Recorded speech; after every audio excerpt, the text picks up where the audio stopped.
El análisis de la realidad geopolítica actual requiere una mirada libre de apasionamientos ideológicos, enfocada en la verdad cruda de los hechos. Comprender cómo las estructuras de poder se alimentan de la miseria ajena no es solo un ejercicio académico, es un deber ético para quienes buscamos la libertad en nuestra región.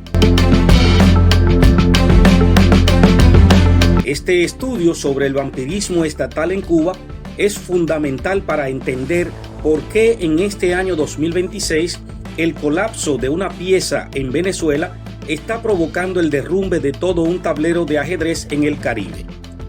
La historia de la cúpula cubana es la crónica de un sistema que perfeccionó el arte de la supervivencia a través de la succión de recursos ajenos. Durante décadas, el Palacio de la Revolución no funcionó como un centro de producción nacional, sino como un laboratorio de dependencia estratégica. Mientras el discurso oficial exaltaba la soberanía, la realidad mostraba a una élite que saltaba de un huésped a otro, buscando siempre la vena abierta de un nuevo aliado para alimentar su maquinaria de control. Este vampirismo estatal ha alcanzado su límite biológico en este año. El modelo de exportar inteligencia y represión a cambio de energía ha fallado porque el huésped principal, Venezuela en este caso, ha entrado en una fase de agonía económica irreversible. La cúpula militar en La Habana, que durante años revendió el petróleo que le regalaban para engrosar sus cuentas en el extranjero, hoy se enfrenta al espejo de su propia inutilidad y falta de gestión. Ya no hay sangre que succionar del exterior y el sistema, acostumbrado a vivir de lo ajeno, ha comenzado a devorar las entrañas de su propio pueblo. El ciudadano cubano de a pie se ha convertido en el último recurso de una casta que se niega a soltar sus privilegios, incluso cuando el barco está haciendo agua por todos lados. La desconexión entre la realidad del ciudadano y la opulencia de la cúpula es hoy más evidente y dolorosa que nunca. El pueblo cubano, esa reserva moral de ingenio y resistencia, es el único que paga la factura de este festín de décadas, mientras los generales de Gaesa administran hoteles de lujo y gestionan divisas en paraísos fiscales. El ciudadano común se enfrenta a una oscuridad literal y metafórica. Los apagones de 20 horas no son un accidente técnico, sino una consecuencia externa, sino el resultado de un sistema que prefirió invertir en control social antes que en infraestructura. La represión es el último recurso de un sistema que se sabe débil y sin argumentos.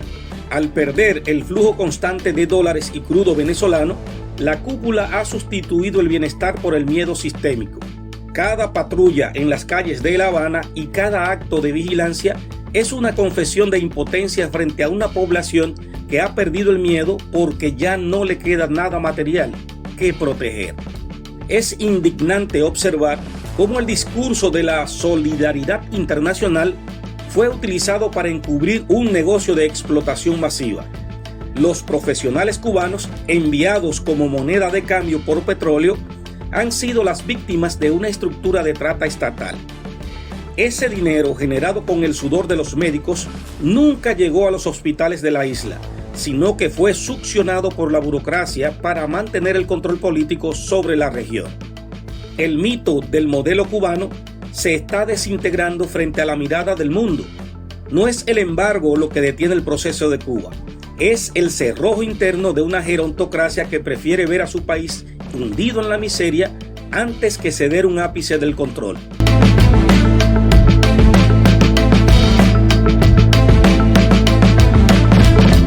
El vampirismo no conoce fronteras ni escrúpulos cuando se trata de asegurar la supervivencia de los pocos que ostentan el mando. El colapso de los servicios de inteligencia es quizás la señal más clara del fin de esta era. Sin recursos para pagar las lealtades, la red de espionaje que una vez fue el orgullo del régimen comienza a desmoronarse. Los agentes antes temidos hoy se ven obligados a buscar formas de subsistencias ilícitas, demostrando que su lealtad no era por convicción, sino por el acceso a las migajas del poder central. Mientras tanto, el pueblo cubano reinventa su resistencia cada día, enfrentándose a la escasez de alimentos con una dignidad que la cúpula jamás va a conocer. Es ese pueblo el que merece nuestra defensa y nuestra voz. Atacar al sistema no es atacar a Cuba, es por el contrario, señalar al verdugo para proteger a la víctima que lleva décadas cargando con el peso de una ideología que solo ha producido hambre. La cúpula ha intentado culpar a factores externos de su propia ineficiencia, pero los datos de 2026 no mienten. La reventa de crudo en el mercado internacional mientras las centrales termoeléctricas de la isla colapsaban es una prueba irrefutable de traición al pueblo. El vampirismo estatal es, en esencia, una forma de alta traición donde el bienestar de la nación se sacrifica por la continuidad de una estirpe política. La transición que vive Venezuela ha dejado a Cuba sin su mayor donante de sangre económica. Este vacío ha revelado que el régimen cubano no tiene un plan B que no implique más sacrificios que la propia población. La soberanía energética de la que tanto hablaron resultó una ficción sostenida por mangueras de petróleo ajenas, dejando a la isla vulnerable y en la penumbra más absoluta. El despertar de la conciencia en las nuevas generaciones de cubanos es un fuego que la represión ya no puede apagar.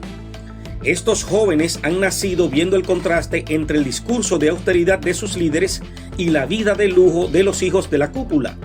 La brecha social es hoy más profunda que en muchos países capitalistas, evidenciando el fracaso total de sus promesas igualitarias.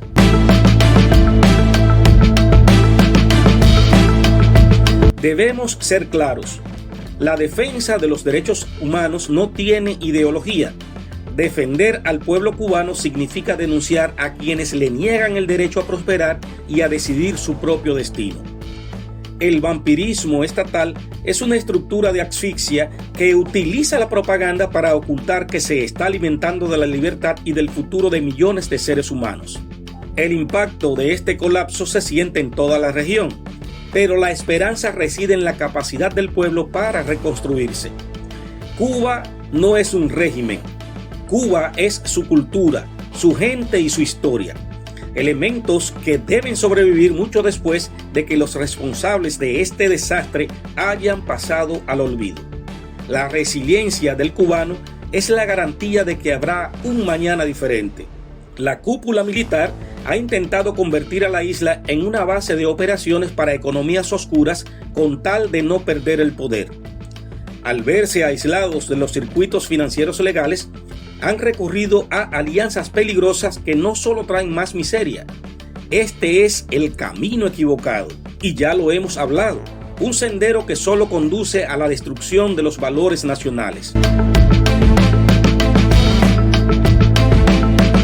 La comunidad internacional ya no puede seguir mirando hacia otro lado mientras un sistema consume la vitalidad de todo un pueblo. El apoyo debe ser para el ciudadano, para el emprendedor, para el cubano que quiere vivir de su trabajo y no de las remesas o de la caridad estatal. El fin del parasitismo político es la condición necesaria para el renacimiento de la isla de Cuba. Cada palabra que hemos pronunciado en este análisis busca romper el muro de silencio que la censura intenta imponer. Al exponer los mecanismos del vampirismo estatal, le quitamos el poder al miedo. La verdad es la luz que disipa la oscuridad en la que la cúpula prefiere mantener a los cubanos para que no vean la realidad de su propio saqueo. Concluimos que el ciclo de dependencia ha llegado a su fin por agotamiento físico del sistema. No hay más petróleo regalado, no hay más créditos impagables y no hay más paciencia en un pueblo que ha decidido que ya basta de ser el alimento de una élite insaciable. El año 2026 marca el inicio del fin de un modelo que se olvidó de la gente para adorar el poder.